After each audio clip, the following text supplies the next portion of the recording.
ਇਹ ਗੱਲ ਸਪਸ਼ਟ ਤੌਰ ਤੇ ਆ ਕਿ ਇੰਡੀਅਨ ਸਟੇਟ ਸਿਸਟਮ ਨੇ ਸਿੱਖਾਂ ਨੂੰ ਤਾਂ ਇਹ ਸਮਝਾਉਣਾ ਸ਼ੁਰੂ ਕੀਤਾ ਹੋਇਆ ਹੈ ਕਿ ਤੁਸੀਂ ਓਵਰਗਰਾਉਂਡ ਡੈਮੋਕ੍ਰੈਟਿਕ ਪੀਸਫੁਲ ਤਰੀਕੇ ਨਾਲ ਜਿੰਨਾ ਮਰਜ਼ੀ ਪਿੱਟੀ ਜਾਓ, ਅਸੀਂ ਤੁਹਾਡੀ ਕੋਈ ਗੱਲ ਨਹੀਂ ਸੁਣਨੀ। ਅਸੀਂ ਪਸ਼ੂਆਂ ਵਾਂਗੂ ਨਹੀਂ ਹੈਗੇ ਵੀ ਸਾਡੇ ਨਾਲ ਇੰਡੀਆ ਜਾਂ ਹਿੰਦੂ ਅੱਤਵਾਦ ਜੋ ਮਰਜ਼ੀ ਕਰੀ ਜਾਵੇ ਤੇ ਅਸੀਂ ਨੀਵੀਂ ਪਾ ਕੇ ਦਿਨ ਕੱਟੀ ਕਰਾਂਗੇ। ਕੈਨੇਡਾ ਦੇ ਵਿੱਚ ਰੌਲਾ ਪਿਆ ਹੋਇਆ ਹੈ, ਨਵਾਂ ਕਾਨੂੰਨ ਬਣਿਆ ਹੈ ਜਿਹਦੇ ਤਹਿਤ ਹੈਗਾ ਵੀ ਨਫ਼ਰਤ ਫੈਲਾਉਣ ਵਾਲੀਆਂ ਕਾਰਵਾਈਆਂ ਨੂੰ ਉਹਨਾਂ ਨੇ ਨੱਥ ਪਾਉਣ ਦੇ ਲਈ ਕੁਝ ਕੀਤਾ ਹੈ। ਚਲੋ ਕਰ ਲਿਆ ਹੋਣਾ, ਪਰ ਇੱਥੇ ਦੇਖੋ ਆ ਜਿਹੜੇ ਭਾਰਤ ਮਾਂ ਦੇ ਲਾਲ ਨੇ ਹਿੰਦੂ ਸਿੱਖ ਏਕਤਾ ਦੀ ਡੁਗਡੁਗੀ ਖੜਕਾਉਣ ਵਾਲੇ ਆ ਪਿਛਲੇ 10-15 ਦਿਨਾਂ ਤੋਂ ਇੱਕੋ ਰੰਡੀ ਰੋਣਾ ਪਾਇਆ ਹੋਇਆ ਮੀਡੀਆ ਤੇ ਕਿ ਬਸ ਜੀ ਸਿੱਖਾਂ ਨੂੰ ਨੱਥ ਪਾਉਣ ਲਈ ਖਾਲਿਸਤਾਨੀਆਂ ਦਾ ਨਗੰਦਾ ਕਸਣ ਲਈ ਉੱਥੇ ਬਣ ਗਿਆ ਜੀ ਕਾਨੂੰਨ। ਹੁਣ ਖੰਘ ਕੇ ਦਿਖਾਉਣ ਇਹ ਐ ਕਰ ਦਿਆਂਗੇ ਉਹ ਕਰ ਦਿਆਂਗੇ।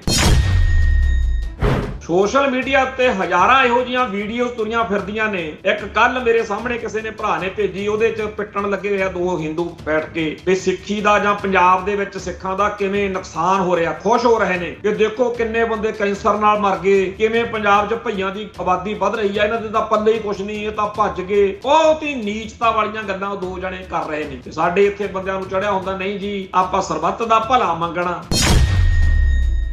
ਕੈਨੇਡਾ ਦੇ ਵਿੱਚ ਇੱਕ ਪ੍ਰੋਗਰਾਮ ਸਾਹਮਣੇ ਆਇਆ ਵੀ ਇਹ ਕਿਹਾ ਗਿਆ ਕਿ ਉੱਥੇ ਮੰਦਰਾਂ ਦੇ ਕੋਲੇ ਕੋਈ ਪ੍ਰੋਟੈਸਟ ਵਗੈਰਾ ਕੀਤੇ ਜਾਣੇ ਕਿਉਂਕਿ ਉਹਨਾਂ ਮੰਦਰਾਂ ਨੂੰ ਇੰਡੀਅਨ ਸਟੇਟ ਸਿੱਖੀ ਅਤੇ ਸਿੱਖਾਂ ਦੇ ਜਾਂ ਖਾਲਿਸਤਾਨ ਦੇ ਏਜੰਡੇ ਦੇ ਖਿਲਾਫ ਰੱਜ ਕੇ ਵਰਤ ਰਹੀ ਹੈ।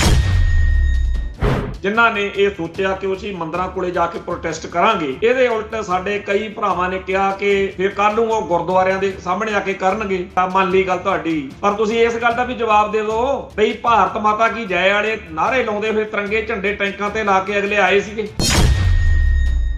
ਕੈਨੇਡਾ ਦੇ ਵਿੱਚ ਸਿੱਖਾਂ ਨੂੰ ਜਾਂ ਸਿੱਖੀ ਨੂੰ ਨਪੀੜਨ ਦੇ ਲਈ, ਟਾਰਗੇਟ ਕਰਕੇ ਧੱਕ ਕੇ ਖੂੰਜੇ ਲਾਉਣ ਦੇ ਲਈ ਹਰ ਵੇਲੇ ਉੱਥੇ ਇੱਕ ਕੂੜ ਪ੍ਰਚਾਰ ਕੀਤਾ ਜਾਂਦਾ ਕਿ ਜੀ ਖਾਲਿਸਤਾਨੀ ਨੇ ਖਾਲਿਸਤਾਨੀ ਨੇ। ਸੋ ਇੱਕ ਪਾਸੇ ਤਾਂ ਇੰਡੀਅਨ ਸਿਸਟਮ ਨੇ, ਭਾਰਤ ਮਾਤਾ ਕੀ ਜੈ ਵਾਲਿਆਂ ਨੇ, ਹਿੰਦੂ ਅੱਤਵਾਦੀਆਂ ਨੇ ਸਿੱਖਾਂ ਨੂੰ ਜਲੀਲ ਕਰਨ ਲਈ, ਸਿੱਖਾਂ ਨੂੰ ਤੰਗ ਕਰਨ ਲਈ ਕੋਈ ਰਾਹ ਕੋਈ ਢੰਗ ਤਰੀਕਾ ਉਹ ਬਿਲਕੁਲ ਬੇਪਰਵਾਹ ਹੋ ਕੇ ਲੱਗੇ ਹੋਏ। ਦੂਜੇ ਪਾਸੇ ਆਪਣੇ ਬੰਦੇ ਆਪਸ ਵਿੱਚ ਵੀ ਲੱਗੇ ਰਹਿੰਦੇ। ਇਸ ਬਦਲਦੀ ਦੁਨੀਆ ਵਿੱਚ ਤੁਸੀਂ ਪਿੱਛੇ ਨਾ ਰਹਿ ਜਾਓ। ਹਰ ਘਟਨਾ ਜੋ ਤੁਹਾਡੀ ਜ਼ਿੰਦਗੀ ਤੇ ਅਸਰ ਪਾ ਰਹੀ ਹੈ, ਅਸੀਂ ਉਸ ਬਾਰੇ ਦਵਾਂਗੇ ਤੁਹਾਨੂੰ ਸਟੀਕ ਤੇ ਸਹੀ ਜਾਣਕਾਰੀ। ਤੁਹਾਡਾ ਆਪਣਾ ਹੱਕ ਸੱਚ ਦੀ ਆਵਾਜ਼ TV84। TV84 ਦੇ ਨਾਲ ਜੁੜਨ ਲਈ ਆਪਣਾ ਫੋਨ ਚੁੱਕੋ ਤੇ ਐਪ ਸਟੋਰ ਵਿੱਚ ਜਾ ਕੇ ਡਾਊਨਲੋਡ ਕਰੋ TV84 ਦੀ ਨਵੀਂ ਐਪ। ਇਸ ਐਪ ਤੇ ਤੁਸੀਂ ਦੇਖ ਸਕਦੇ ਹੋ 24 ਘੰਟੇ TV84 ਦਾ ਲਾਈਵ ਚੈਨਲ ਅਤੇ ਨਾਲ ਹੀ ਪੰਜ ਪੰਜਾਬ ਅਤੇ ਦੁਨੀਆ ਭਰ ਦੀਆਂ ਅਹਿਮ ਖਬਰਾਂ। ਫਿਰ ਦੇਰ ਕਿਸ ਗੱਲ ਦੀ, ਹੁਣੇ ਡਾਊਨਲੋਡ ਕਰੋ TV84 ਦੀ ਨਵੀਂ ਐਪ।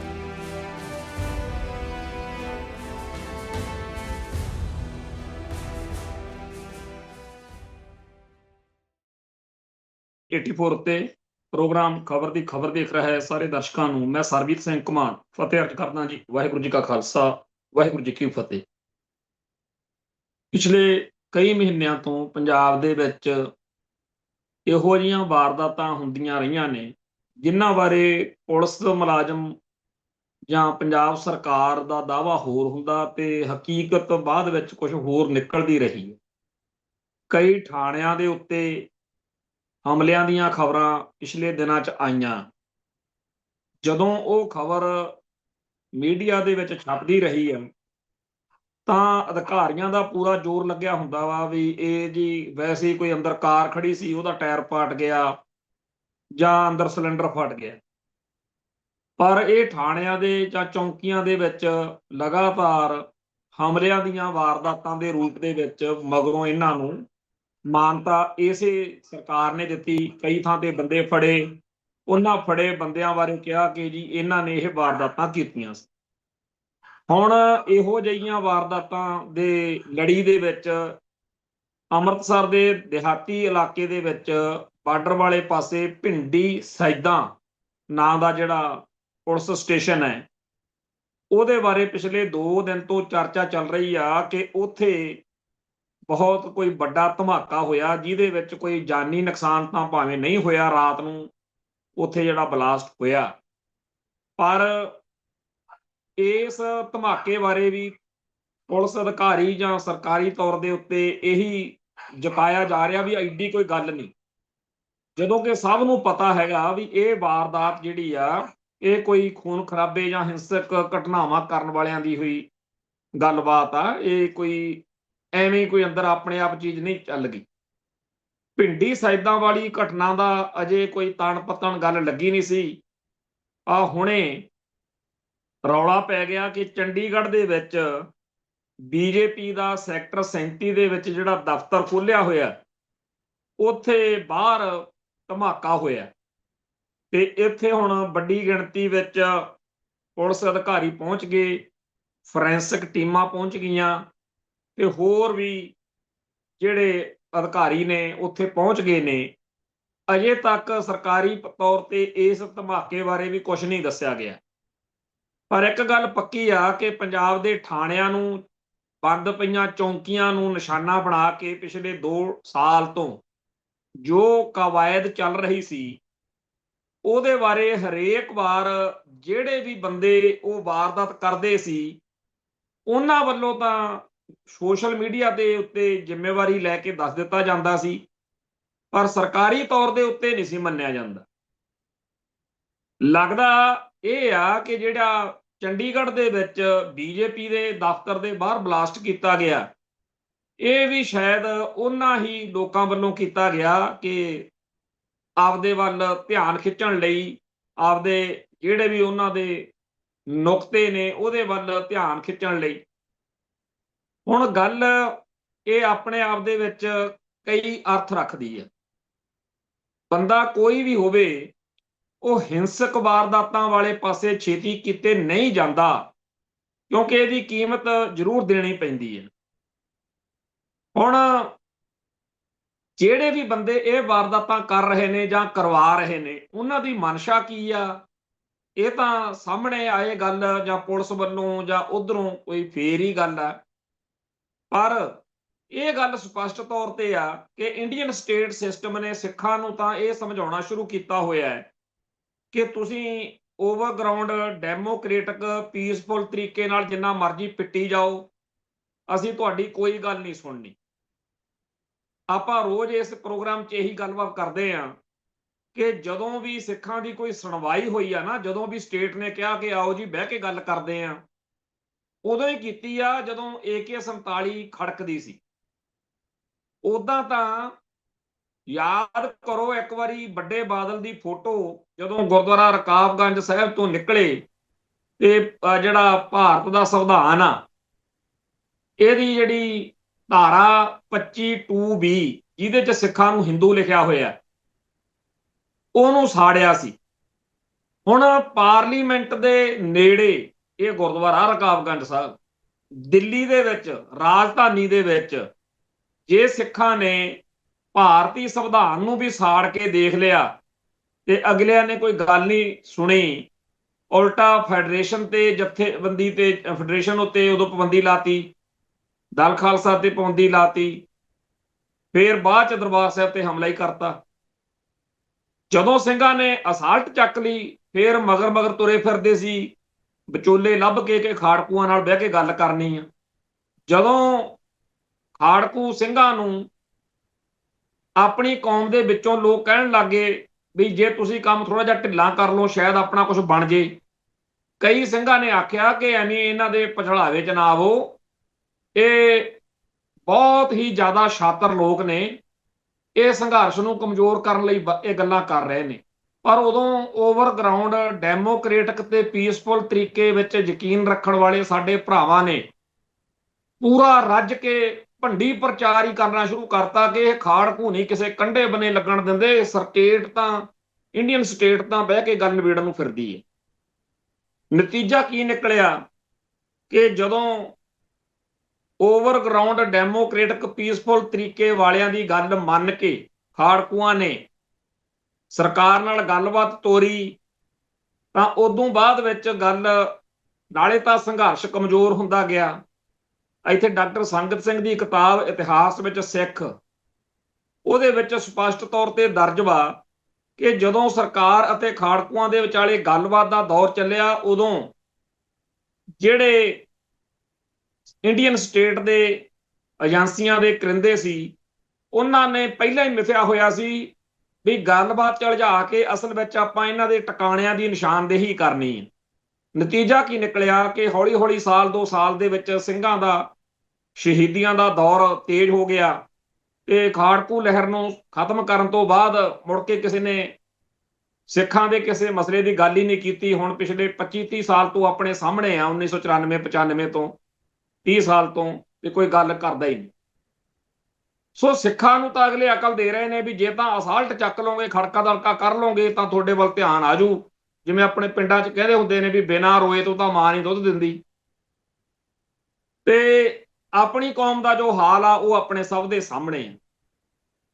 ਹੁਣ ਜਿਹੜਾ ਆ ਵਾਰਦਾਤਾਂ ਹੋ ਰਹੀਆਂ ਨੇ ਇਹਦੇ ਵਿੱਚ ਬੜੇ ਨੌਜਵਾਨ ਕਈ ਫੜੇ ਗਏ ਨੇ, ਕਈਆਂ ਨੂੰ ਫੜ ਕੇ ਅੰਦਰ ਦਿੱਤਾ ਗਿਆ ਤੇ ਕਈ ਇਹਨਾਂ ਤਰੀਕਿਆਂ ਤੇ ਇਤਰਾਜ਼ ਕਰਦੇ ਨੇ। ਪਰ ਮੇਰਾ ਤਾਂ ਸਿੱਧਾ ਜਿਹਾ ਕਹਿਣਾ ਵੀ ਜਿਹਦੀਆਂ ਅੱਖਾਂ ਦੁਖਣਗੀਆਂ ਆਪੇ ਪੱਟੀਆਂ ਬੰਨ੍ਹਦਾ ਫਿਰੂ, ਸੁਰਮੇ ਲੱਭਦਾ ਫਿਰੂ। ਜਿਹੜੇ ਨੌਜਵਾਨ ਇਹ ਵਾਰਦਾਤਾਂ ਕਰਦੇ ਨੇ ਉਹਨਾਂ ਨੂੰ ਆਪੇ ਸਟੇਟ ਲੱਭੇ, ਉਹਨਾਂ ਨਾਲ ਜੋ ਕਰਨਾ ਕਰੇ। ਆਪਾਂ ਐਵੇਂ ਇੱਥੇ ਘਰੇ ਬੈਠੇ ਚੀਕਾਂ ਮਾਰੀ ਜਾਈਏ। ਕੌਮ ਦੇ ਲਈ, ਪੰਜਾਬ ਦੇ ਲਈ, ਸਿੱਖੀ ਦੇ ਲਈ ਕਿਸੇ ਹੋਰ ਨਾਲ ਜੇ ਮੇਰੇ ਲੜਨ ਦੇ ਢੰਗ ਤਰੀਕੇ ਵੱਖਰੇ ਨੇ, ਮੈਂ ਹੋਰ ਤਰੀਕੇ ਨਾਲ ਲੜਦਾ, ਕੋਈ ਹੋਰ ਤਰੀਕੇ ਨਾਲ ਲੜਦਾ, ਉਹਨੂੰ ਪੂਰਾ ਹੱਕ ਆ। ਜਦੋਂ ਭਾਈ ਅਮਰਤਪਾਲ ਸਿੰਘ ਪੰਜਾਬ 'ਚ ਐਕਟਿਵ ਹੋਇਆ ਹੈ, ਅਸੀਂ ਉਦੋਂ ਵੀ ਇੱਥੇ ਇਹ ਗੱਲ ਕਹਿੰਦੇ ਰਹੇ ਹਾਂ ਕਿ 1984 ਤੋਂ ਬਾਅਦ ਜਦੋਂ ਅਸੀਂ ਐਕਟਿਵ ਹੋਏ ਹਾਂ ਸਾਨੂੰ ਕੌਮ ਨੇ ਪੂਰਾ ਰੱਜ ਕੇ ਹਮਾਇਤ ਸਮਰਥਨ ਦਿੱਤਾ ਹੈ ਤੇ ਹੁਣ ਇਹਨੂੰ ਵੀ ਮਿਲਣਾ ਚਾਹੀਦਾ। ਲੜਾਈ ਜਾਰੀ ਰਹਿਣੀ ਚਾਹੀਦੀ ਆ। ਢੰਗ ਤਰੀਕੇ ਬਦਲ ਸਕਦੇ ਆ, ਸ਼ਖਸੀਅਤਾਂ ਬਦਲ ਸਕਦੀਆਂ ਤੇ ਜਥੇਬੰਦੀਆਂ ਨਵੀਆਂ ਤੋਂ ਨਵੀਆਂ ਆਈ ਜਾਣਗੀਆਂ। ਇਹ ਲੜਾਈ ਜਿਹੜੀ ਆ ਇਹ ਜਿੰਨਾ ਟਾਈਮ ਅਸੀਂ ਆਪਦੇ ਮਿੱਥੇ ਨਿਸ਼ਾਨੇ ਤੇ ਨਹੀਂ ਪੂਰੇ ਪਹੁੰਚ ਜਾਂਦੇ, ਲੜਾਈ ਤਾਂ ਜਾਰੀ ਰਹਿਣੀ ਆ। ਇਹ ਕਹਿਣਾ ਕਿ ਜੀ ਅਸੀਂ ਹੀ ਕਰਕੇ ਦਿਖਾਵਾਂਗੇ, ਅਸੀਂ ਹੀ ਕਰਾਂਗੇ, ਇਹਦੇ ਨਾਲ ਕੋਈ ਗੱਲ ਬਣਦੀ ਨਹੀਂ। ਇਹ ਤਾਂ ਉਸ ਅਕਾਲ ਪੁਰਖ ਵਾਹਿਗੁਰੂ ਨੂੰ ਪਤਾ ਕਿ ਕਦੋਂ ਸਾਡਾ ਮਸਲਾ ਹੱਲ ਹੋਣਾ। ਖੈਰ ਬੜੀ ਵਾਰ ਦੇਖਿਆ ਕਿ ਸਾਡੇ ਕਈ ਭਰਾ ਦੂਜਿਆਂ ਦੇ ਨਾਲ ਜਦੋਂ ਅਸਹਿਮਤ ਹੁੰਦੇ ਆ ਉਹ ਅਸਹਿਮਤੀ ਨੂੰ ਜ਼ਿਆਦਾ ਤੂਲ ਦੇ ਕੇ ਦਰਸਾਉਂਦੇ ਆ। ਮੈਂ ਕੱਲ ਵੀ ਗੱਲ ਕੀਤੀ ਸੀ ਕਿ ਹਿੰਦੂਆਂ ਦੇ ਵਿੱਚ ਵੀ ਵਖਰੇਵੇਂ ਹੋਣਗੇ ਪਰ ਉਹ ਇੱਕ ਰੂਪਤਾ ਜਾਂ ਸਮਾਨਤਾ ਜਾਂ ਇੱਕਜੁੱਟਤਾ ਦਿਖਾਉਣ ਵੱਲ ਵੱਧ ਰੁਚੀ ਰੱਖਦੇ ਆ। ਆਪਾਂ ਤਾਂ ਇਹ ਕਹਿੰਦੇ ਆ ਕਿ ਜਿਹੜਾ ਮੇਰੇ ਆਗੂ ਜਾਂ ਮੇਰੀ ਧਿਰ ਨਾਲ ਆ ਜਾਂ ਮੇਰੀ ਜਥੇਬੰਦੀ 'ਚ ਆ ਉਹੀ ਬੰਦਾ, ਬਾਕੀ ਤਾਂ ਐਵੇਂ ਤੁਰੇ ਫਿਰਦੇ। ਇਸ ਗੱਲ ਨੇ ਸਾਡਾ ਪਹਿਲਾਂ ਵੀ ਨੁਕਸਾਨ ਕਰਾਇਆ, ਗਾਂ ਵੀ ਹੋਊਗਾ।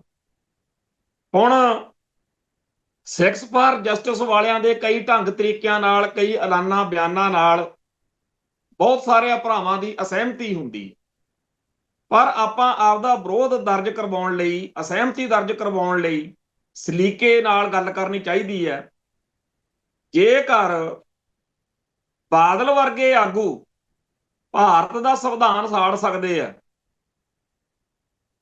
ਜੇਕਰ ਬਾਦਲ ਵਰਗੇ ਇਹ ਕੰਮ ਕਰ ਸਕਦੇ ਆ, ਤਾਂ ਜੇਕਰ ਕੋਈ ਹੋਰ ਕਰਦਾ, ਸਾਨੂੰ ਨਹੀਂ ਕਹਿੰਦਾ ਵੀ ਤੁਸੀਂ ਕਰੋ, ਤੇ ਜਿਹੜਾ ਕਰਦਾ ਜਾਂ ਕਰਵਾਉਂਦਾ ਉਹਦਾ ਮਸਲਾ ਆਪਾਂ ਵਿੱਚੋਂ ਕਾਹਤੋਂ ਵਿੱਚ ਟੰਗ ਫਸਾਉਣੀ ਹੈ। ਹੁਣ ਡਾਕਟਰ ਭੀਮ ਰਾਓ ਅੰਬੇਦਕਰ ਬਾਰੇ ਸਿੱਖਸ ਫਾਰ ਜਸਟਿਸ ਦੇ ਆਗੂਆਂ ਦਾ ਬੜਾ ਸਪਸ਼ਟ ਤੇ ਠੋਸ ਉਹਨਾਂ ਦਾ ਮਾਨਤਾ ਆ ਕਿ ਇਸ ਸ਼ਖਸ ਨੇ ਜਿਹੜਾ ਕਹਿੰਦੇ ਆ ਨਾ ਕਿ ਭਾਰਤੀ ਸੰਵਿਧਾਨ ਦਾ ਕਰਤਾ ਧਰਤਾ, ਸੂਤਰਧਾਰ, ਸਿਰਜਣਹਾਰਾ ਡਾਕਟਰ ਅੰਬੇਦਕਰ ਆ। ਮੰਨ ਲਈ ਗੱਲ ਜੀ, ਕਿਉਂਕਿ ਪਿਛਲੇ 40, 50, 70 ਸਾਲਾਂ ਤੋਂ ਲਗਾਤਾਰ ਇਹ ਝੂਠ ਪ੍ਰਚਾਰਿਆ ਗਿਆ।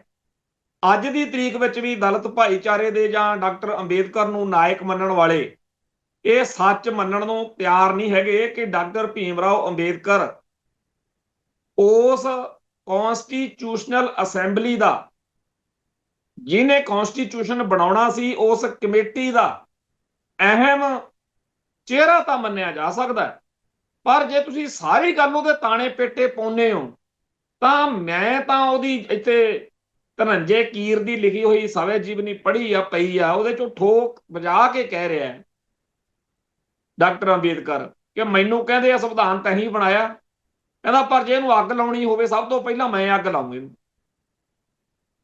ਹੁਣ ਡਾਕਟਰ ਭੀਮ ਰਾਓ ਅੰਬੇਦਕਰ ਆਪਣੇ ਆਪ ਕਦੇ ਵੀ ਇਹ ਕ੍ਰੈਡਿਟ ਲੈਣ ਨੂੰ ਜਾਂ ਇਹ ਗੱਲ ਕਹਿਣ ਨੂੰ ਨਹੀਂ ਤਿਆਰ ਹੋਇਆ ਕਿ ਮੈਂ ਸੰਵਿਧਾਨ ਬਣਾਇਆ। ਹਾਂ, ਉਹ ਇਹ 'ਚ ਅਹਿਮ ਚਿਹਰਾ ਜ਼ਰੂਰ ਸੀ, ਪਰ ਪਿਛਲੇ ਲੰਮੇ ਚਿਰ ਤੋਂ ਇਹ ਗੱਲ ਡਾਕਟਰ ਭੀਮ ਰਾਓ ਅੰਬੇਦਕਰ ਨੂੰ ਨਾਇਕ ਮੰਨਣ ਵਾਲਿਆਂ ਨੇ ਬੜੀ ਪ੍ਰਚਾਰੀ ਕਿ ਜੀ ਅੰਬੇਦਕਰ ਨੇ ਸੰਵਿਧਾਨ ਬਣਾਇਆ। ਹੁਣ ਜਿਹੜੇ ਲੋਕਾਂ ਨੂੰ ਇਸ ਸੰਵਿਧਾਨ ਤੋਂ ਸਮੱਸਿਆ ਹੈ ਉਹ ਫਿਰ ਡਾਕਟਰ ਅੰਬੇਦਕਰ ਨੂੰ ਹੀ ਟਾਰਗੇਟ ਕਰਨਗੇ। ਜਦੋਂ ਆਪਾਂ ਕਿਸੇ ਹੋਰ ਨੂੰ ਇਹ ਕ੍ਰੈਡਿਟ ਨਹੀਂ ਦੇ ਰਹੇ, ਜਦੋਂ ਆਪਾਂ ਕਹਿੰਦੇ ਇਹ ਆ ਕਿ ਜੀ ਅੰਬੇਦਕਰ ਨੇ ਬਣਾਇਆ, ਫਿਰ ਅੰਬੇਦਕਰ ਜਿਹੜੇ ਸੰਵਿਧਾਨ ਤੋਂ ਦੁਖੀ ਨੇ ਉਹ ਜੇ ਕੋਈ ਗੜਬੜ ਕਰਨ, ਸੰਵਿਧਾਨ ਦੇ ਪ੍ਰਤੀ ਆਪਦਾ ਰੋਸ ਦਿਖਾਉਣ, ਫਿਰ ਉਹ ਡਾਕਟਰ ਅੰਬੇਦਕਰ ਨੂੰ ਹੀ ਮਾੜਾ ਚੰਗਾ ਬੋਲਣਗੇ। ਸੋ ਜਿਨ੍ਹਾਂ ਸਿੱਖਾਂ ਨੂੰ ਜਾਂ ਹੋਰ ਭਾਰਤੀਆਂ ਨੂੰ ਭਾਰਤੀ ਸੰਵਿਧਾਨ ਤੋਂ ਕੋਈ ਪ੍ਰੋਬਲਮ, ਕੋਈ ਸਮੱਸਿਆ ਹੋਏਗੀ, ਉਹ ਡਾਕਟਰ ਅੰਬੇਦਕਰ ਦੀ ਜਾਨ ਨੂੰ ਹੀ ਰੋਣਗੇ। ਸਿੱਖਸ ਫਾਰ ਜਸਟਿਸ ਵਾਲੇ ਵੀ ਇਸੇ ਤਰੀਕੇ ਨਾਲ ਡਾਕਟਰ ਭੀਮ ਰਾਓ ਅੰਬੇਦਕਰ ਦੇ ਬੁੱਤਾਂ ਪ੍ਰਤੀ ਜਾਂ ਡਾਕਟਰ ਭੀਮ ਰਾਓ ਅੰਬੇਦਕਰ ਦੇ ਕੰਮਾਂ ਪ੍ਰਤੀ ਨੈਗੇਟਿਵ ਜਾਂ ਕੋਈ ਗੱਲ ਇਸ ਤਰ੍ਹਾਂ ਕਰਦੇ ਹੈ। ਇੱਕ ਪਹਿਲਾਂ ਅੰਮ੍ਰਿਤਸਰ ਦੇ ਵਿੱਚ ਵੀ ਦਰਬਾਰ ਸਾਹਿਬ ਵਾਲੇ ਰਸਤੇ ਤੇ ਜਿਹੜਾ ਉਹਦਾ ਬੁੱਤ ਲੱਗਿਆ ਹੋਇਆ ਅੰਬੇਦਕਰ ਦਾ, ਉਹਨੂੰ ਟਾਰਗੇਟ ਕੀਤਾ ਗਿਆ ਸੀ। ਹੁਣ ਗੜ੍ਹ ਸ਼ੰਕਰ ਦੇ ਇਲਾਕੇ 'ਚ ਵੀ ਇਦਾਂ ਦੀ ਕੋਈ ਘਟਨਾ ਕੱਲ੍ਹ ਵਾਪਰੀ ਹੈ ਤੇ ਬੜਾ ਉਹਦੇ ਬਾਰੇ ਰੌਲਾ ਗੋਲਾ ਵੀ ਪਾਇਆ ਇੱਥੇ ਕਈਆਂ ਨੇ, ਪਰ ਸਿੱਖਸ ਫਾਰ ਜਸਟਿਸ ਵੱਲੋਂ ਇਹ ਗੱਲ ਕਹਿ ਦਿੱਤੀ ਗਈ ਆ ਕਿ ਇਹ ਕਾਰਵਾਈ ਜਿਹੜੀ ਆ ਕਿਉਂ ਕਰਾਈ ਗਈ ਆ ਤੇ ਇਹਦਾ ਅਰਥ ਕੀ ਹੈ। ਹੁਣ ਇਹਦੇ ਨਾਲ ਕੋਈ ਬੰਦਾ ਨਹੀਂ ਮਰਿਆ, ਇਹਦੇ ਨਾਲ ਕਿਸੇ ਦਾ ਕੋਈ ਨੁਕਸਾਨ ਨਹੀਂ ਹੋਇਆ, ਪਰ ਇੱਕ ਸਿੰਬੋਲਿਕ ਤੌਰ ਤੇ ਉਹਨਾਂ ਨੇ ਦੱਸਿਆ ਕਿ ਇਸ ਡਾਕਟਰ ਅੰਬੇਦਕਰ ਕਰਕੇ ਹੀ ਅਸੀਂ ਅੱਜ ਭਾਰਤ ਵਿੱਚ ਹਿੰਦੂਆਂ ਦੇ ਖਾਨੇ 'ਚ ਗਿਣੇ ਜਾਂਦੇ। ਇਸੇ ਗੱਲ ਦੇ ਉੱਤੇ ਮੈਂ ਫੇਰ ਕਹਿਣਾ ਕਿ ਬੜੀ ਦੁਨੀਆ ਸਿੱਖਾਂ 'ਚ ਜਿਨ੍ਹਾਂ ਨੂੰ ਇਤਰਾਜ਼ ਹੋ ਸਕਦਾ ਕਿ ਸੰਵਿਧਾਨ ਬੜਾ ਜੀ ਪਵਿੱਤਰ ਆ, ਤੇ ਉਹਨਾਂ ਨੂੰ ਸਭ ਤੋਂ ਪਹਿਲਾਂ ਤਾਂ ਫਿਰ ਬਾਦਲ ਸਾਹਿਬ ਨੂੰ, ਬਾਦਲ ਦਲ ਦੇ ਦੁਆਲੇ ਹੋਣਾ ਚਾਹੀਦਾ ਵੀ ਤੁਸੀਂ ਬਾਦਲ ਸਾਹਿਬ ਉੱਥੇ ਸਾੜ ਕੇ ਆਏ ਸੀ ਸੰਵਿਧਾਨ। ਸੰਵਿਧਾਨ ਦੀ ਤਾਂ ਕੀ ਗੱਲ ਆ, ਇੱਕ ਜਲੰਧਰ ਦੇ ਵਿੱਚ ਗੁਰਬਚਨ ਸਿੰਘ ਨਾਂ ਦੇ ਨੌਜਵਾਨ ਨੇ 1982 ਜਾਂ 83 ਦੀ ਗੱਲ ਹੈ, ਉਹਨੇ ਉੱਥੇ ਤਿਰੰਗਾ ਝੰਡਾ ਵੀ ਸਾੜਿਆ ਸੀ। ਇਹ ਗੱਲ ਆਪਦੀ ਥਾਂ ਤੇ ਆ ਕਿ ਸੰਵਿਧਾਨ ਦੀ ਜਾਂ ਤਿਰੰਗੇ ਝੰਡੇ ਦੀ ਬੇਹੁਰਮਤੀ ਕਰਨ ਦੇ ਲਈ ਸਖਤ ਸਜ਼ਾਵਾਂ ਨੇ, ਤੇ ਉਹਨਾਂ ਸਜ਼ਾਵਾਂ ਦੇ ਨਤੀਜੇ ਵਜੋਂ ਬਹੁਤ ਸਾਰੇ ਲੋਕਾਂ ਨੂੰ ਜੇਲ੍ਹਾਂ ਦਾ ਜਾਂ ਪੁਲਿਸ ਦੇ ਤਸ਼ੱਦਦ ਦਾ ਸਾਹਮਣਾ ਵੀ ਕਰਨਾ ਪਊਗਾ। ਪਰ ਫਿਰ ਉਹੀ ਗੱਲ ਕਿ ਜਿਹੜੇ ਇਹ ਕੰਮ ਕਰਦੇ ਆ ਇੱਥੇ, ਚਾਹੇ ਡਾਕਟਰ ਅੰਬੇਦਕਰ ਦੇ ਬੁੱਤਾਂ ਨੂੰ ਜਾਂ ਸੰਵਿਧਾਨ ਨੂੰ ਜਾਂ ਤਿਰੰਗੇ ਨੂੰ, ਉਹਨਾਂ ਨੂੰ ਪਤਾ ਹੀ ਆ ਵੀ ਇਹ ਕੀਤਿਆਂ ਕੀ ਹੋਊਗਾ। ਪਰ ਪਤਾ ਤਾਂ ਉਹਨਾਂ ਨੂੰ ਵੀ ਸੀ ਜਿਹੜੇ ਸਿਰਾਂ ਤੇ ਖੱਫਣ ਬੰਨ੍ਹ ਕੇ ਇੰਦਰਾਂ ਨੂੰ ਮਾਰਨ ਤੁਰ ਪਏ ਸੀ, ਜਿਹੜੇ ਵੈਦਿਆਂ ਨੂੰ ਮਾਰਨ ਤੁਰ ਪਏ ਸੀ, ਜਿਹੜੇ ਨੌਜਵਾਨ ਜਿਹੜੇ ਇੱਥੇ ਘਰਾਂ 'ਚ ਜਦੋਂ ਪੱਠੇ ਵੱਢਣ ਜਾਂਦੇ ਸੀ ਨਾ, ਬਰਸੀਮ ਵੱਢਣਾ, ਪੱਠੇ ਵੱਢਣ ਜਾਣਾ, ਮੱਝਾਂ ਰੱਖੀਆਂ ਹੁੰਦੀਆਂ ਸੀ, ਤੇ ਕਈਆਂ ਵਾਰੀ ਕਿਸੇ ਨੂੰ ਕਹਿਣਾ ਵੀ ਇਹਨੂੰ ਦਾਤੀ ਨਾ ਫੜਾਇਓ ਪੱਠੇ ਵੱਢਣ ਮੌਕੇ, ਇਹ ਆਪਦੇ ਆਪ ਹੀ ਮਰਵਾ ਲੂ, ਐਵੇਂ ਇੱਥੇ ਬਾਅਦ 'ਚ ਉਂਗਲੀ ਜੀ ਤੇ ਲਹੂ ਨਿਕਲਦਾ ਹੋਊ ਤੇ ਰੋਂਦਾ ਫਿਰੂਗਾ, ਇਹਨੂੰ ਦਾਤੀ ਨਾ ਫੜਾਇਓ, ਇੱਥੇ ਬੈਠਾ ਰਹਿ ਤੂੰ, ਪੱਠੇ ਬਸ ਜਿਹੜੇ ਅਸੀਂ ਥੱਬੇ ਵੱਢੇ ਹੋਣਗੇ ਬਰਸੀਮ ਦੇ ਉਹ ਚੱਕ ਕੇ ਨਾ ਜਿਹੜੀ ਪੱਲੀ ਆ ਉਹਦੇ 'ਚ ਪਾਈ ਚੱਲੀ। ਇਹੋ ਜਿਹੇ ਵੀ ਕਈ ਵਾਰੀ ਮੁੰਡੇ ਹੁੰਦੇ ਆ ਘਰਾਂ 'ਚ ਵੀ ਜਿਹਨੂੰ ਕਹੀਦਾ ਵੀ ਤੂੰ ਹਜੇ ਇੰਨੇ ਜੋਗਾ ਨਹੀਂ ਹੈ।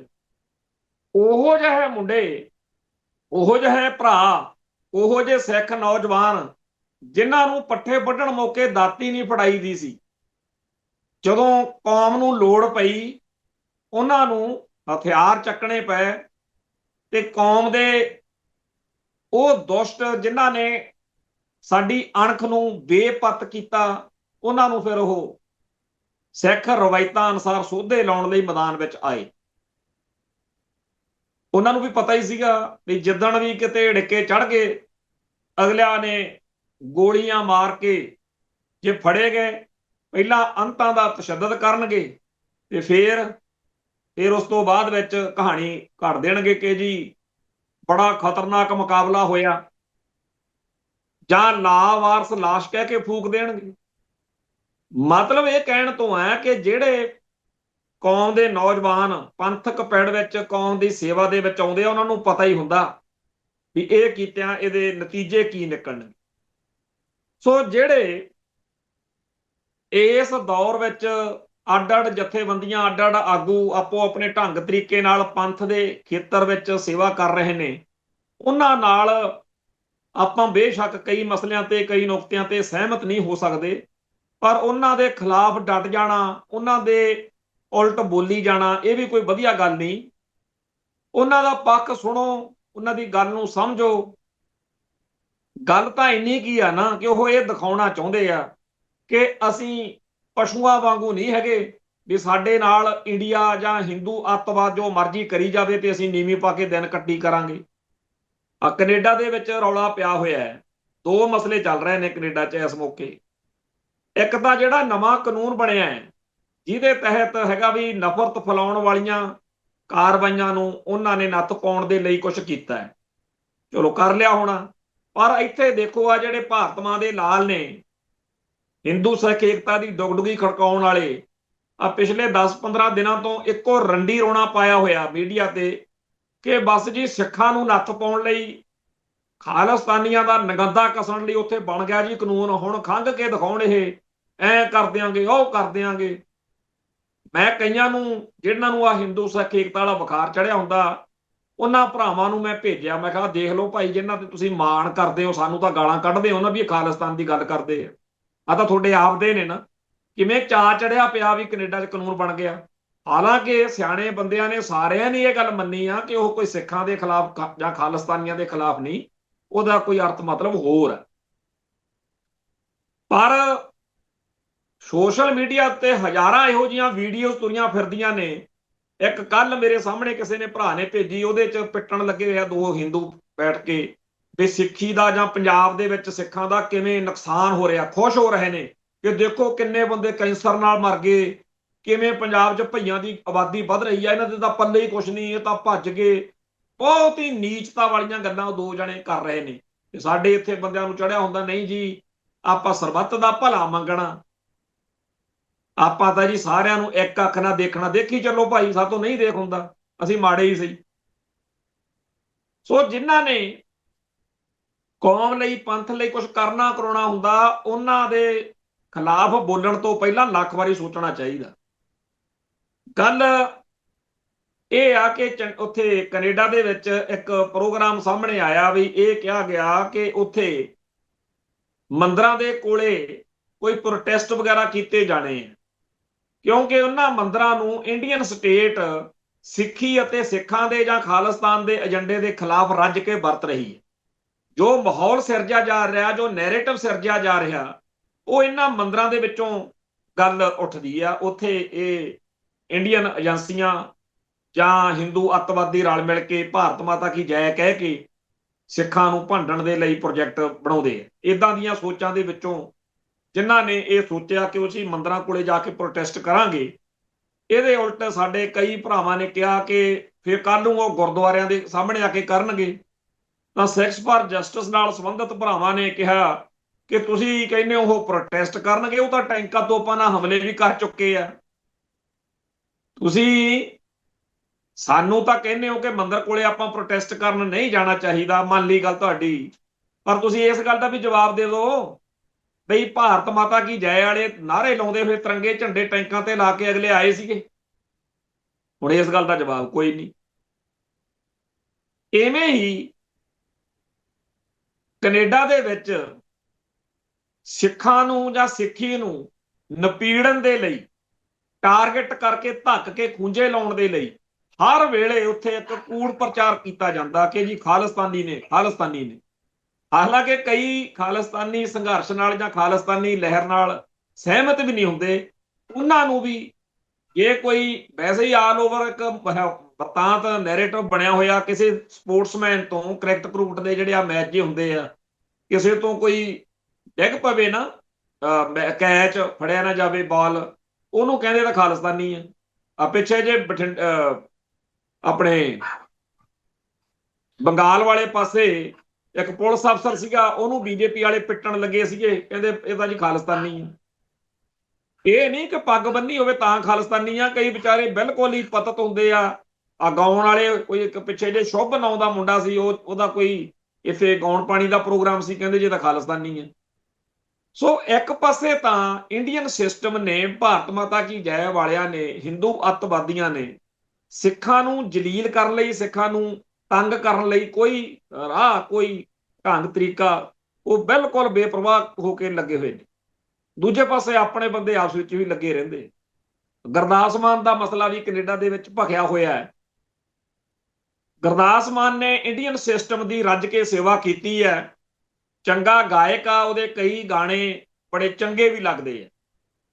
ਘਰ ਪਰਿਵਾਰ ਦੇ ਵਿੱਚ ਬਹਿ ਕੇ ਸੁਣਨ ਵਾਲੇ ਗੀਤ ਹੁੰਦੇ ਆ। ਕਈ ਗਾਇਕਾਂ ਨਾਲੋਂ ਉਹਦੇ ਗਾਣੇ ਫੇਰ ਵੀ ਆਪਾਂ ਕਹੀਦਾ ਵੀ ਓਕੇ ਹੈ। ਪਰ ਮੋਟੇ ਤੌਰ ਦੇ ਉੱਤੇ KPS ਗਿੱਲ ਨਾਲ ਸਹਿਮਤ ਹੋ ਕੇ ਜਿਹੜੀ ਉਹਨੇ ਫਿਲਮ ਦੇਸ਼ ਹੋਇਆ ਪਰਦੇਸ ਉਹ ਤੋਂ ਰਿਲੀਜ਼ ਕਰਾਈ, ਜਾਂ ਸਿੱਖੀ ਦੀਆਂ ਜੜ੍ਹਾਂ ਵੱਢਣ ਵਾਲੇ, ਨਸ਼ਿਆਂ ਨੂੰ ਪ੍ਰਮੋਟ ਕਰਨ ਵਾਲੇ ਡੇਰਿਆਂ ਨਾਲ ਨਕੋਦਰ 'ਚ ਸਾਂਝ ਪਾਈ, ਸਿੱਖਾਂ ਨੂੰ ਜਲੀਲ ਕਰਨ ਲਈ ਕਿਹਾ ਵੀ ਸਾਡੀ ਜਿੱਥੇ ਲੱਗੀ ਆ ਤੂੰ ਲੱਗੀ ਰਹਿਣ ਦੇ, ਜਾਂ ਕਿਹਾ ਵੀ ਜਿਹੜੀ ਧੋਤੀ ਤੇ ਪੋਥੀ ਛੱਡੋ, ਹੁਣ ਪੋਥੀ ਪਰਮੇਸ਼ਰ ਕਾ ਥਾਨ ਸਾਡੇ 'ਚ ਕਿਹਾ ਜਾਂਦਾ।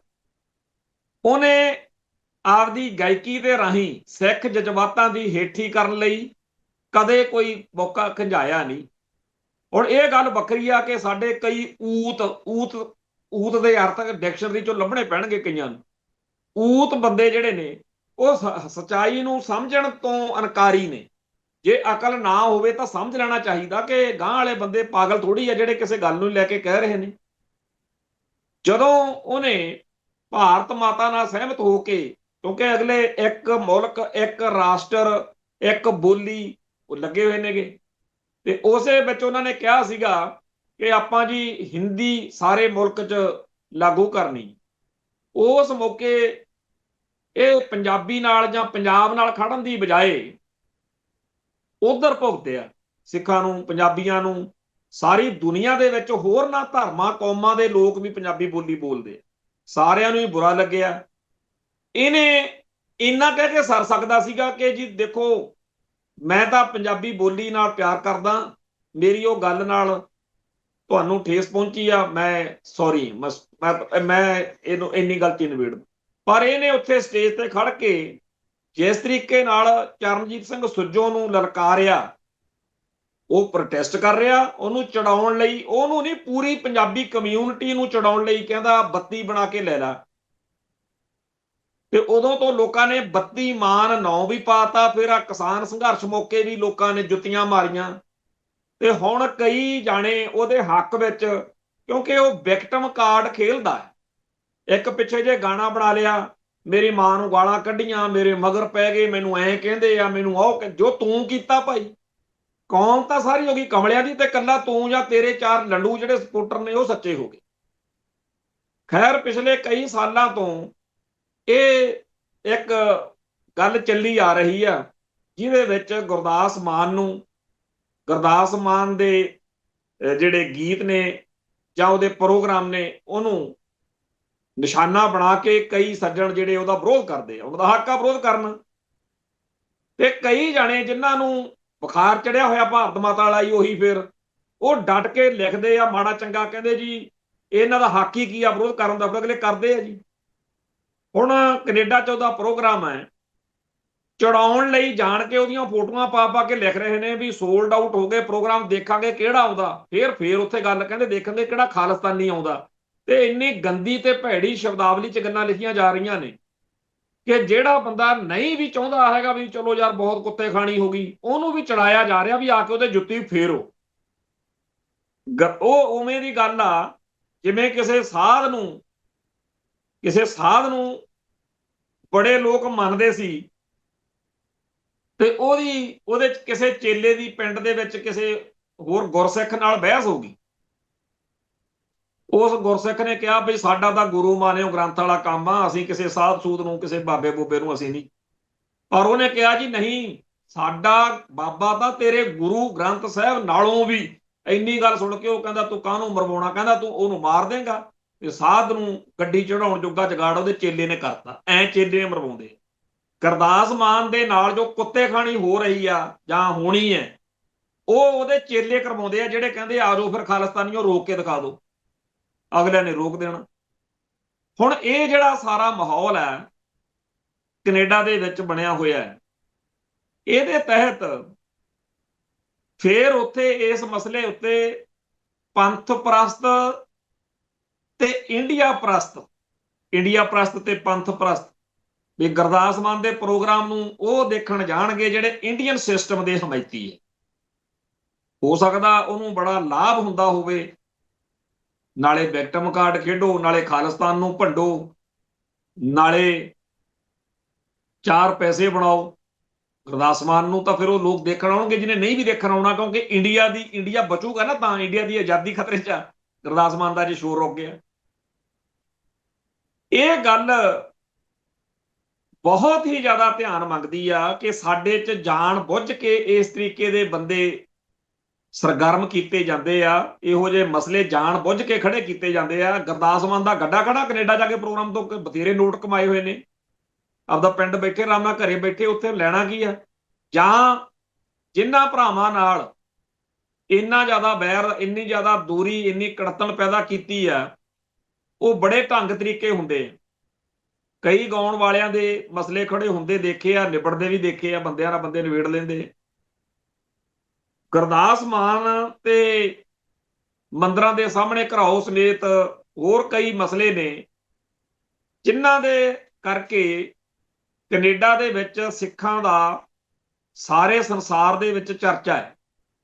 ਬੇਸ਼ੱਕ ਵਰਲਡ ਵਾਰ ਵਰਗੇ ਮਾਹੌਲ ਦੇ ਵਿੱਚ, ਜੰਗੀ ਮਾਹੌਲ ਦੇ ਵਿੱਚ, ਅਮਰੀਕਾ, ਇਜ਼ਰਾਈਲ ਤੇ ਈਰਾਨ ਦੀ ਇਸ ਲੜਾਈ ਦੇ ਦੌਰ ਵਿੱਚ ਹੋਰ ਬੜਾ ਕੁਝ ਚੱਲ ਰਿਹਾ, ਪਰ ਇਹ ਗੱਲਾਂ ਵੀ ਅਰਥ ਰੱਖਦੀਆਂ ਨੇ।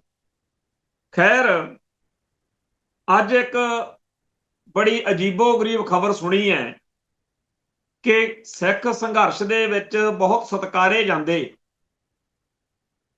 ਤੇ 1984 ਦਾ ਜੋ ਕਤਲੇਆਮ ਹੋਇਆ ਉਹਦੇ ਕੇਸ ਲੜਨ ਕਰਕੇ ਮਾਣ ਕਰਦੇ ਆ ਲੋਕ।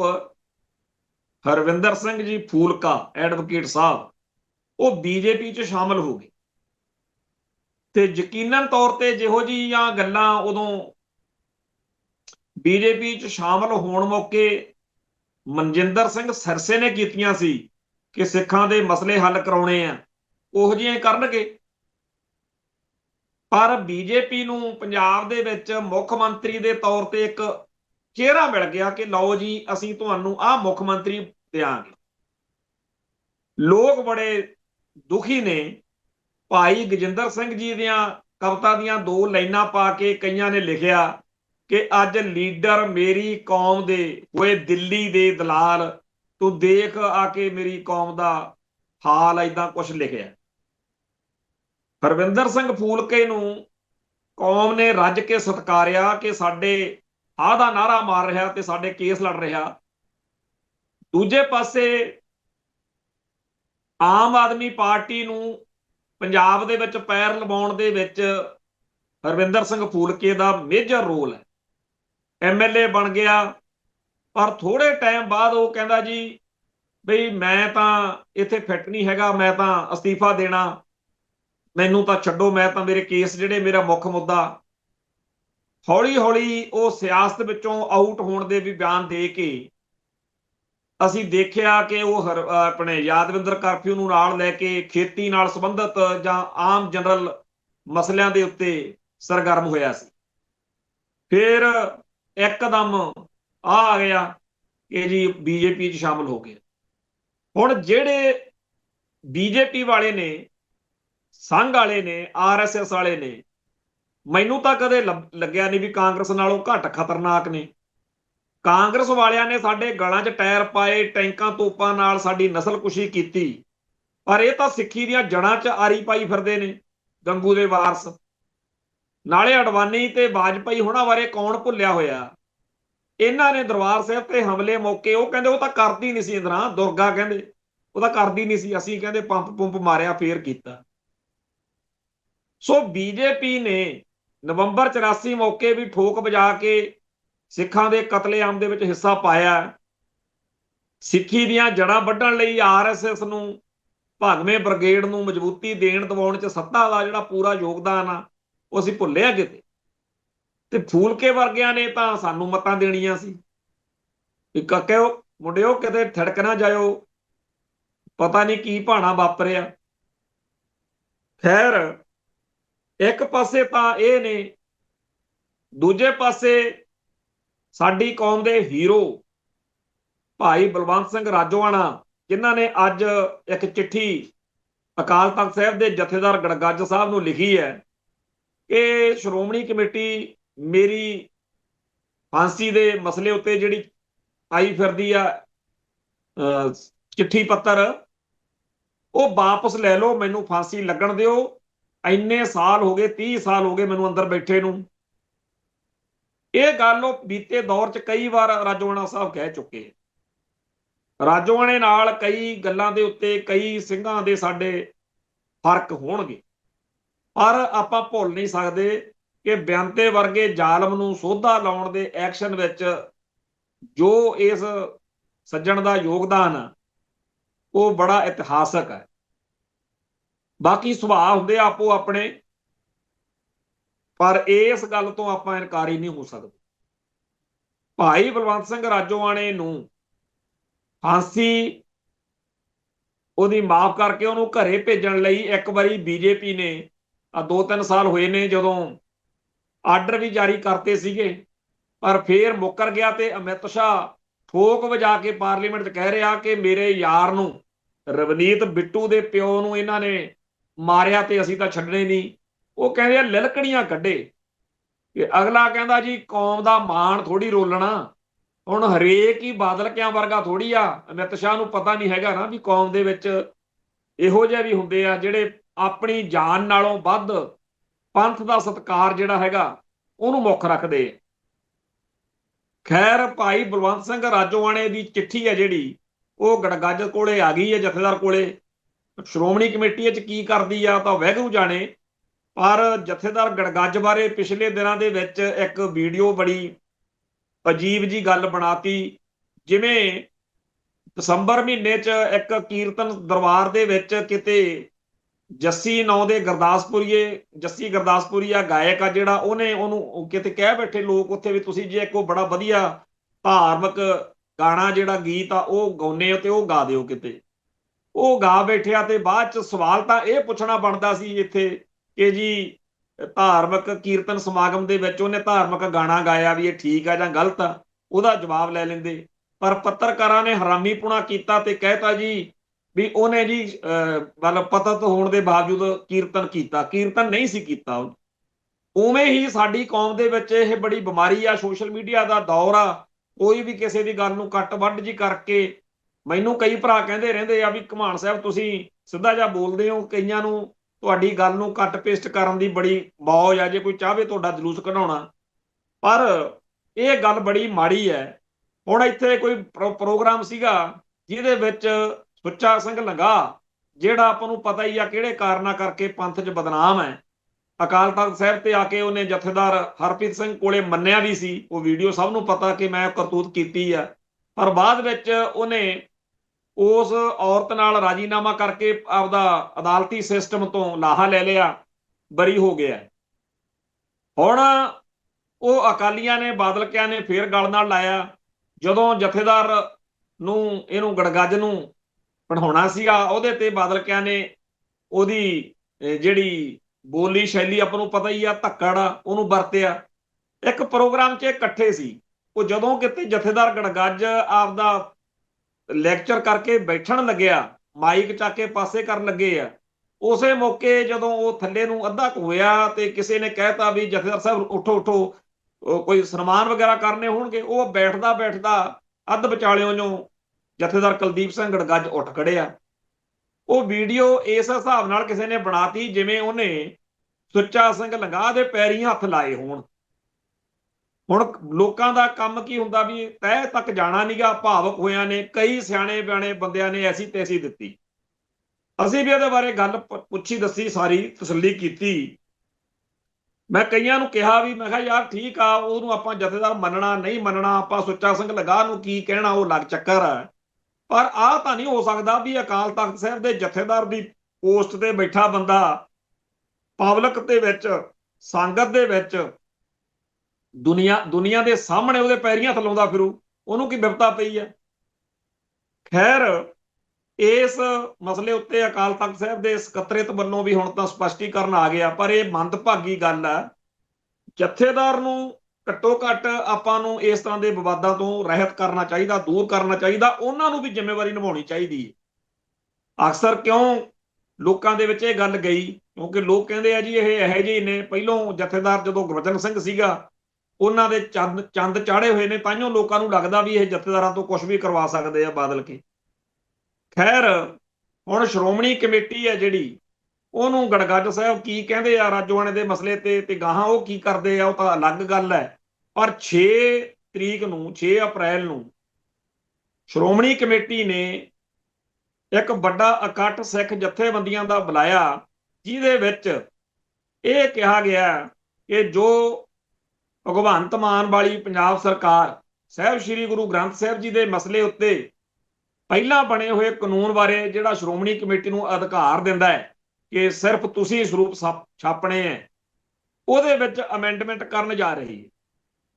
ਇਸ ਮਸਲੇ ਦੇ ਉੱਤੇ ਜੋ ਪਿਛਲੇ ਦਿਨੀ ਆਪਾਂ ਚਰਚਾ ਕੀਤੀ ਸੀ, ਉਹਨੂੰ ਅੱਗੇ ਵਧਾਉਂਦਿਆਂ ਭਾਵੇਂ ਕਈ ਸਿੱਖ ਜਥੇਬੰਦੀਆਂ ਨੇ ਇਤਰਾਜ਼ ਕੀਤੇ ਆ, ਸਰਕਾਰੀ ਜਿਹੜਾ ਚੱਲ ਰਹੀ ਆ ਕਿਰਿਆ, ਪਰ ਹੁਣ ਜਿਹੜੀ ਸ਼੍ਰੋਮਣੀ ਕਮੇਟੀ ਨੇ 6 ਤਰੀਕ ਨੂੰ ਇਕੱਠ ਸੱਦਿਆ, ਇਦੋਂ ਬਾਅਦ ਵਿੱਚ ਇਹ ਮਸਲਾ ਹੋਰ ਭਖ ਜਾਣਾ, ਕਿਉਂਕਿ ਭਗਵੰਤ ਮਾਨ ਤੇ ਉਹਦੀ ਸਰਕਾਰ ਨੂੰ ਤਾਂ ਚਾਅ ਚੜਿਆ ਹੋਇਆ ਕਿ ਆਪਾਂ ਜੀ ਵਿਸਾਖੀ ਵਾਲੇ ਦਿਨ ਫੱਟੇ ਚੱਕ ਦੇਣੇ। ਖੈਰ, ਇਹ ਜਿਹੜਾ ਮਸਲਾ ਇਹ ਦਿਨੋਂ ਦਿਨ ਤਲਖ ਹੁੰਦਾ ਜਾ ਰਿਹਾ। ਆਖਰੀ ਤੌਰ ਦੇ ਉੱਤੇ ਗੱਲ ਕਰਨ ਵਾਲੀ ਇਹ ਹੈ ਕਿ ਡਿਸਟ੍ਰਿਕਟ ਮੈਨੇਜਰ ਗਗਨਦੀਪ ਸਿੰਘ, ਜਿਹਨੇ ਪਿਛਲੇ ਦਿਨੀ ਲਾਲਜੀਤ ਸਿੰਘ ਭੁੱਲਰ ਦੇ ਮਸਲੇ ਤੇ ਖੁਦਕੁਸ਼ੀ ਕੀਤੀ ਸੀ, ਉਹਦੇ ਘਰ ਦੀਆਂ ਕਿਸੇ ਨੇ ਤਾਰਾਂ ਵੱਢਦੀਆਂ ਸੀ, ਉਹ ਮੁੰਡੇ ਫੜੇ ਸੀ, ਤੇ ਉਹਨਾਂ ਵਿੱਚੋਂ ਇੱਕ ਮੁੰਡਾ ਅੱਜ ਸਵੇਰੇ ਰਣਜੀਤ ਐਵਨਿਊ ਵਾਲੀ ਚੌਂਕੀ ਦੇ ਵਿੱਚ ਮ੍ਰਿਤਕ ਹਾਲਤ ਵਿੱਚ ਪਾਇਆ ਗਿਆ, ਜਿਸ ਤੋਂ ਬਾਅਦ ਇਹ ਮਸਲਾ ਹੋਰ ਵੀ ਜ਼ਿਆਦਾ ਕੰਪਲਿਕੇਟਡ ਹੋ ਗਿਆ। ਖੈਰ, ਪੰਥ ਦੇ, ਪੰਜਾਬ ਦੇ, ਸਾਡੇ ਸਮਾਜ ਦੇ ਮਸਲਿਆਂ ਉੱਤੇ ਨਿੱਤ ਆਪਾਂ ਚਰਚਾ ਕਰਦੇ ਹਾਂ। ਕੱਲ ਫਿਰ ਮਿਲਾਂਗੇ। ਅੱਜ ਇੱਥੇ ਸਮਾਪਤੀ ਕਰਦੇ ਹਾਂ। ਨਾਨਕ ਨਾਮ ਚੜ੍ਹਦੀ ਕਲਾ, ਤੇਰੇ ਭਾਣੇ ਸਰਬੱਤ ਦਾ ਭਲਾ। ਵਾਹਿਗੁਰੂ ਜੀ ਕਾ ਖਾਲਸਾ, ਵਾਹਿਗੁਰੂ ਜੀ ਕੀ ਫਤਿਹ।